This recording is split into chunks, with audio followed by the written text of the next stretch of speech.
नमस्कार मंडळी. पुन्हा एकदा आपल्या सगळ्यांचे आठवणमध्ये स्वागत आहे.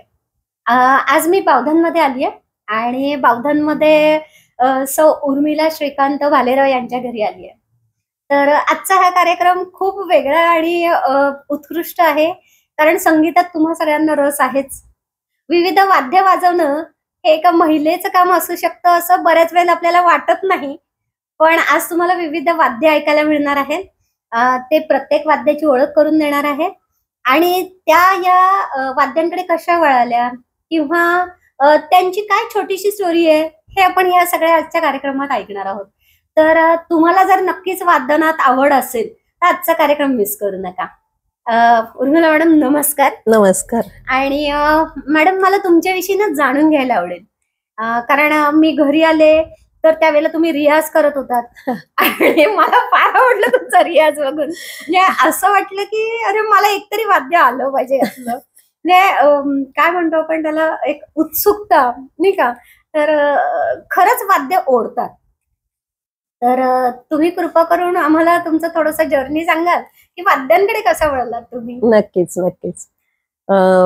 माझं बालपण, जन्म झाला माझा बडोद्याला, बालपण सगळं तिथे गेलं आणि गाण्याची आवड घरात होतीच.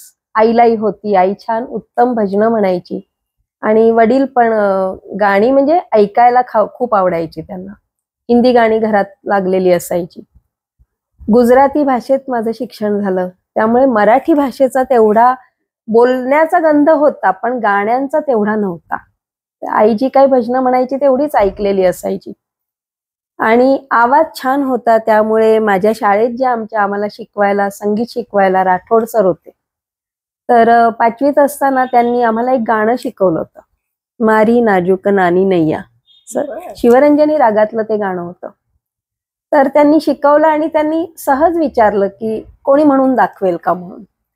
तर आपण सवयीप्रमाणे हात वर करतो तसा हात वर केला आणि म्हणून दाखवलं त्यांना. तर त्यांना आवाज आवडला आणि मग त्यांनी प्रार्थनेसाठी त्यांनी मला बोलावलं की रोज प्रार्थना म्हणायला बरोबर 11च्या ठोक्याला शाळेत हजर राहायचं, प्रार्थना म्हणायची आणि मगच वर्गात जायचं.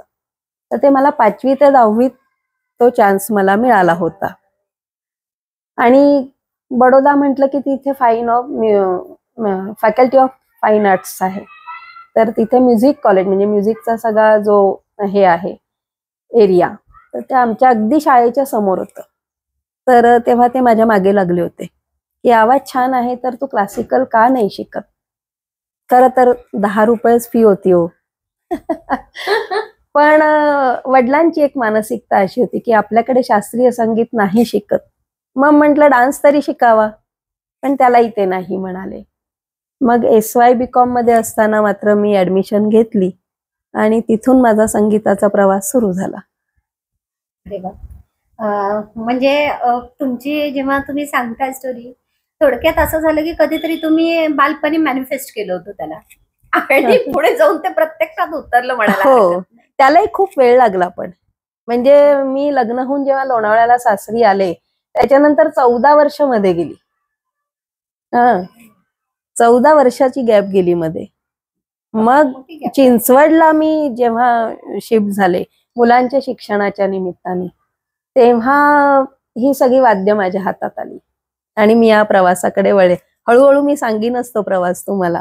म्हणजे याच्या आधी तुम्ही चिंचवडमध्ये राहिला होता? चिंचवडमध्ये होते मी राहायला. तुमच्या घरात आल्यावरती बरीचशी पारितोषिक मी पाहिली बघायची. हो. आणि ही पारितोषिक नक्कीच हे दर्शवतात की तुम्ही आतापर्यंत बरेच कार्यक्रम केले. खूप कार्यक्रम केले.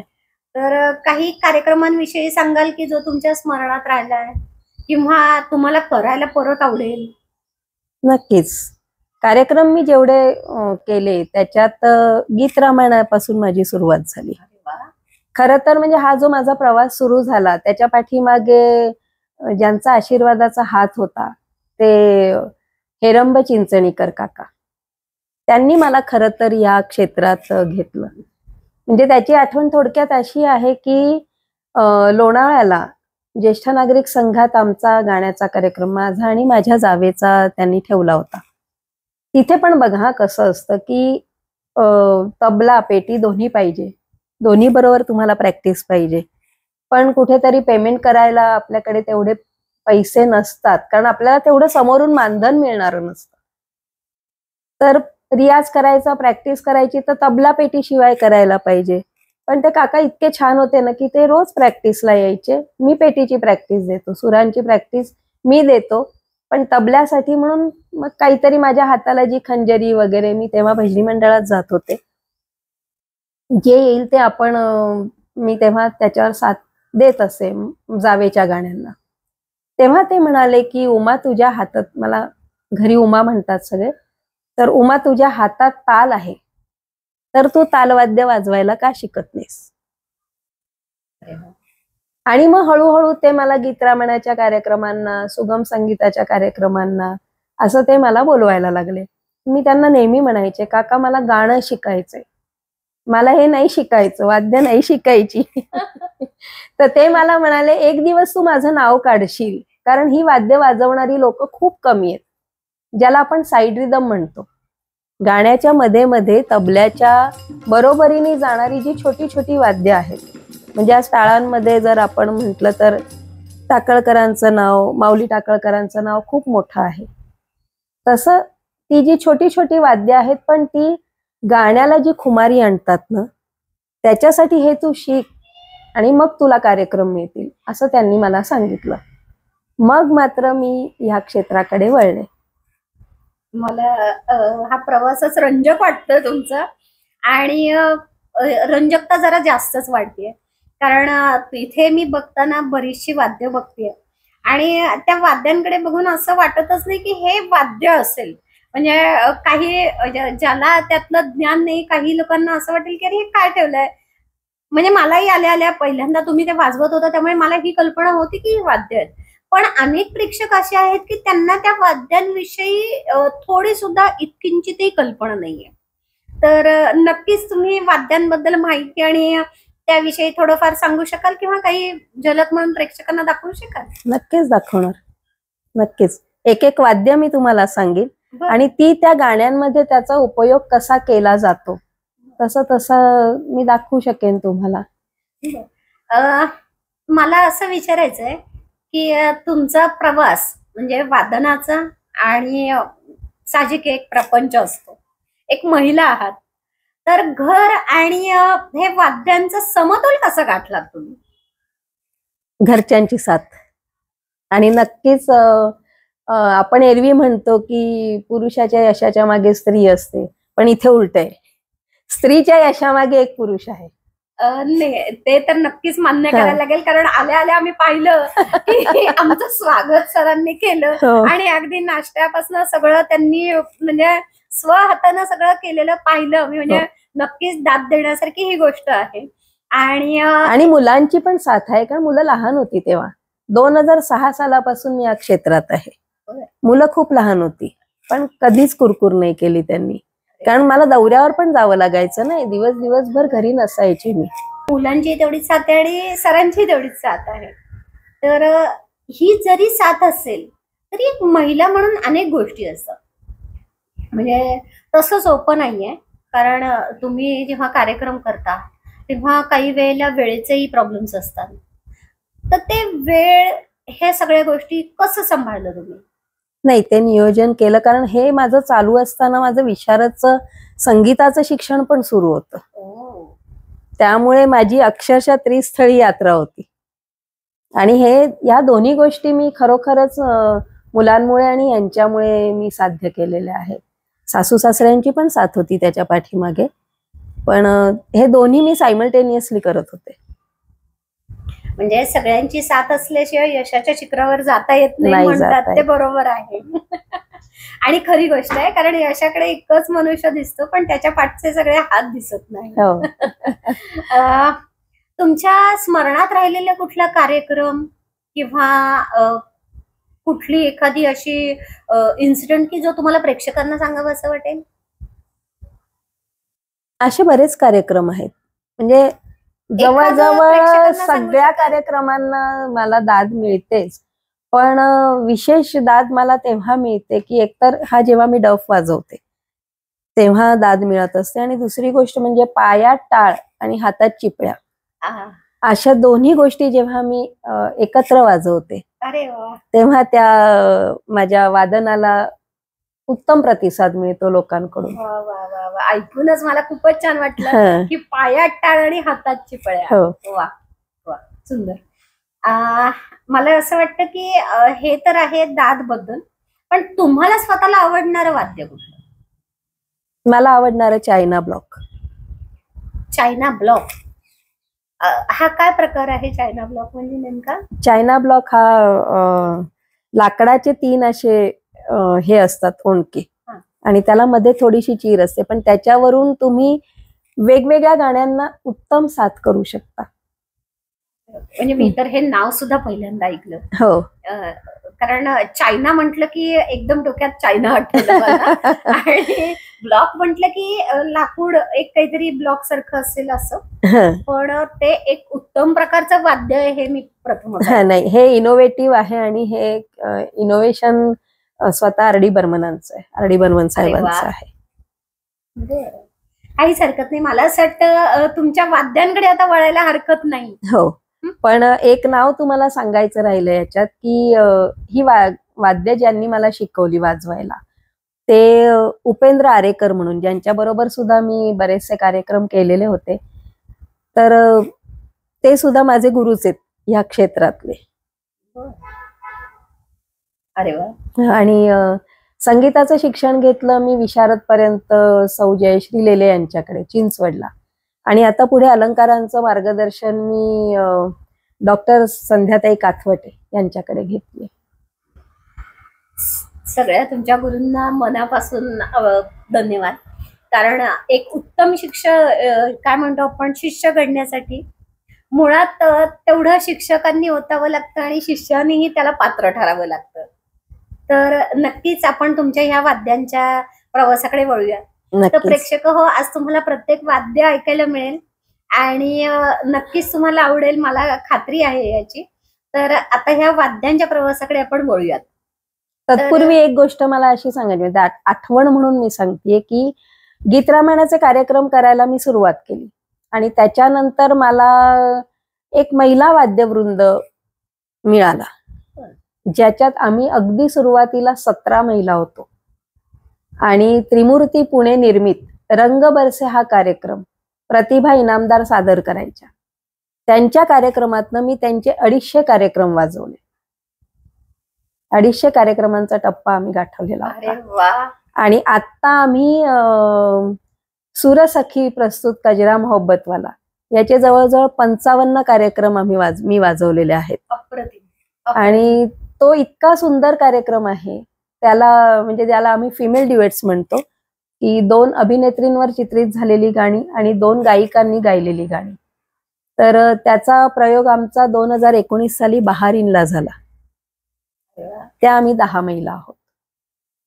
छानच. म्हणजे महिला या क्षेत्रात जरी मी याच्यात असले तरी बाकीच्या वाद्यांमध्ये सुद्धा महिला वादिका आहेत या क्षेत्रात. अरे वा, छानच छानच. म्हणजे तुमचा एक छान असा एक ग्रुप झालेला आहे. आणि या ग्रुपकडनं तुम्ही जसं सांगितलं तसं प्रेक्षकांना नक्कीच आता या क्षेत्रामध्ये पुढे अनेक महिला दिसतील. कारण जेव्हा एवढ्या महिला एकत्र आल्या तर नक्कीच बाकीच्याही प्रेरित होतील आणि तुमच्याकडनं शिकतीलही. हो. तर पुढच्या येणाऱ्या काळात नक्कीच महिला वादक आपल्याला जास्तीत जास्त दिसतील.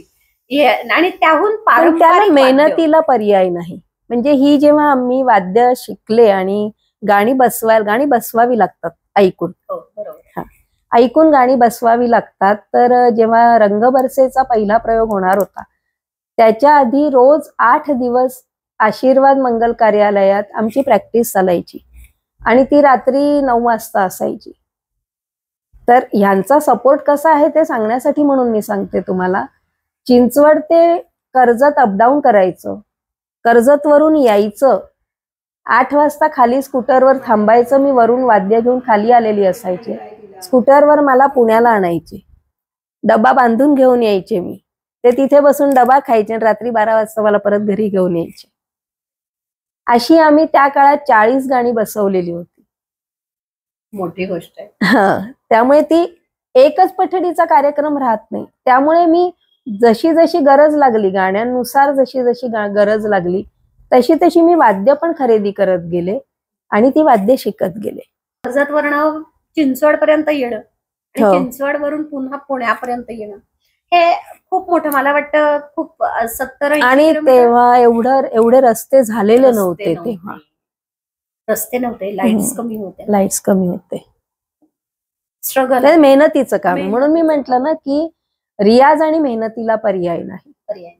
खरी गोष्ट आहे. आणि त्याहून महत्वाचं की पारंपरिक वाद्य वाजवणाऱ्या महिला तशा कमी मिळतात. म्हणजे आजकाल आहेत, खूप साऱ्या लेडीज आल्यात पुढे, छान वाद्यही वाजवतात, पण पारंपरिककडे सध्या अजून कोणी वळलेलं फारसं दिसत नाही. आणि म्हणून मला तुमचं कुतूहल वाटतंय आणि कौतुकही आहे की एक पारंपरिक वाद्यांमध्ये तुम्ही पुढे निघालात.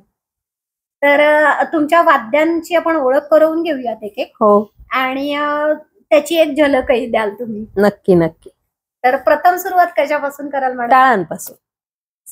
चालेल. टाळांचे वेगवेगळे प्रकार आहेत माझ्याकडे. टाळापासून आपण सुरुवात करणार आहोत. पण सिंगल स्ट्रोक टाळ आपण कसा वाजवतो, कसा येतो तो ओघानी, ते एकदा आपण बघणार आहोत. दुसरी गोष्ट म्हणजे हे जे वाद्य आहे याला चाइम्स म्हणतात.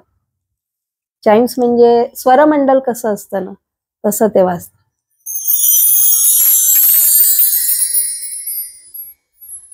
गाण्यामध्ये कधी कधी काय असतं की कुठल्याही वाद्यांशिवायची 2 ओळी म्हटल्या जातात, तर त्या ओळींची जी गॅप भरण्याचं काम असतं ना, ते हे वाद्य. ही एवढी इथे जी वाद्य दिसत आहेत, जी मी वाजवायला शिकलेली आहे, त्याची सुरुवात माझी गीत रामायणाच्या कार्यक्रमापासून, त्याच्यानंतर रंग बरसेचे जे मी 250 कार्यक्रम वाजवले, ज्याची निर्मिती प्रतिभा इनामदारांची होती, त्या कार्यक्रमापासून, आणि आत्ता कजरा मोहब्बतवाला, सुरसखी प्रस्तुत कजरा मोहब्बतवाला हा जो कार्यक्रम आम्ही वाजवतोय किंवा आता आमचा कार्यक्रम गाजतोय, त्याची निर्मिती आहे मानिनीताई गुर्जर आणि रंजनाताई काळे यांची. तर ह्या सगळ्यांची मी खरोखर आभारी आहे की ही अशी गाणी माझ्यापर्यंत येत गेली, म्हणून मी ती गाणी ऐकत गेले, बसवत गेले आणि तेवढी वाद्यही माझ्याकडे गोळा झाली. वक्रतुंड महाकाय सूर्यकोटि समप्रभ निर्विघ्नं कुरु मे देव सर्वकार्येषु सर्वदा.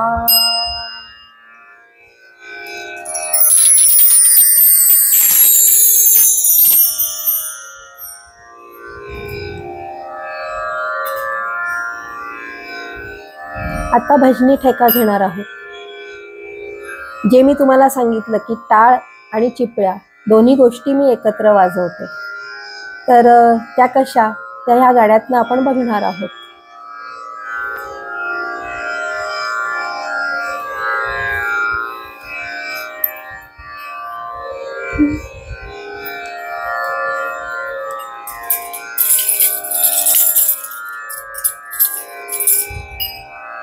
वेदा नाही कळला, वेदा नाही कळला, अंतपार याचा कानडा, राजा पंढरीचा कानडा, राजा पंढरीचा कानडा, राजा पंढरीचा. नाम्याची खीर साखतो, चोखोबांची गुरे राखतो, नाम्याची खीर साखतो, चोखोबांची गुरे राखतो, पुरंदराचा हा परमात्मा, पुरंदराचा हा परमात्मा, गाली गामाजेचा कानडा, राजा पंढरीचा कानडा, राजा पंढरीचा कानडा, राजा पंढरीचा.